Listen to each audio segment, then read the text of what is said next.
కర్నూలు జిల్లా మనేకుర్తి గ్రామ సమీపంలోని పవర్ గ్రిడ్కు భూములను సిపిఐ కార్యదర్శి రామకృష్ణ పరిశీలించారు. తమ భూములను బలవంతంగా లాక్కుంటున్నారని రైతులు సిపిఐ రామకృష్ణకు వినతిపత్రం ఇచ్చి ఆదుకోవాలని కోరారు. నియోజకవర్గంలో బీడు భూములు ఎన్నో ఉన్నాయని వాటిని పరిగణలోకి తీసుకోకుండా పంటలు పండే పొలాలపై పడ్డారని ఆవేదన వ్యక్తం చేశారు. పవర్ గ్రిడ్ చీఫ్ సెక్రటరీతో మాట్లాడి రైతులకు న్యాయం జరిగేలా చూస్తానని రామకృష్ణ హామీ ఇచ్చారు. రైతులకు న్యాయం జరిగేంత వరకు అండగా సిపిఐ సిపిఎం పార్టీలు అండగా ఉంటాయని ఆయన స్పష్టం చేశారు. బీరకాయలు లక్ష రూపాయలు వచ్చింది.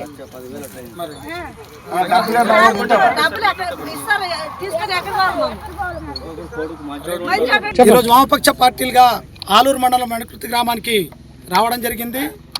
ప్రధానమైన సమస్య ఈ గ్రామంలో పవర్ గ్రిడ్ కార్పొరేషన్ ద్వారా దాదాపు 200 ఎకరాల భూమిని బలవంతంగా లాక్కునే ప్రయత్నం ప్రభుత్వం చేస్తూ ఉంది. ఇక్కడున్నట్టు ఈ గ్రామంలో రైతులందరూ మా ప్రాణాలు పోయినా ఈ భూమి ఇచ్చేటువంటి సమస్యనే లేదు.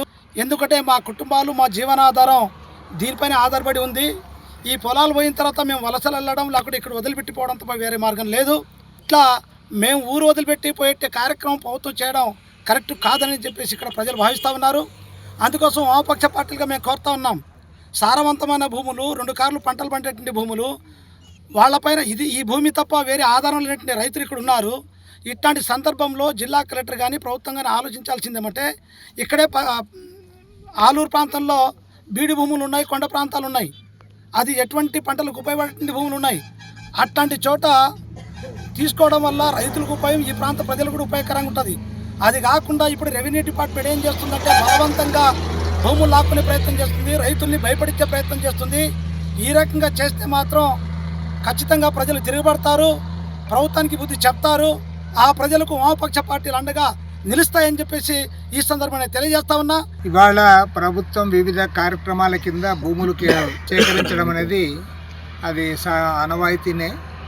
కానీ ఇక్కడ ఏమంటే దాదాపు 192 ఎకరాలు మంచి పంటలు పండే భూములన్నీ కూడా ఈ పవర్ పూలింగ్ కోసం మేము తీసుకుంటామని చెప్పి ప్రభుత్వం బలవంతంగా రైతులను ఎత్తిన ఇవాళ పిడుగుపడే వార్తను ఇచ్చేశారు.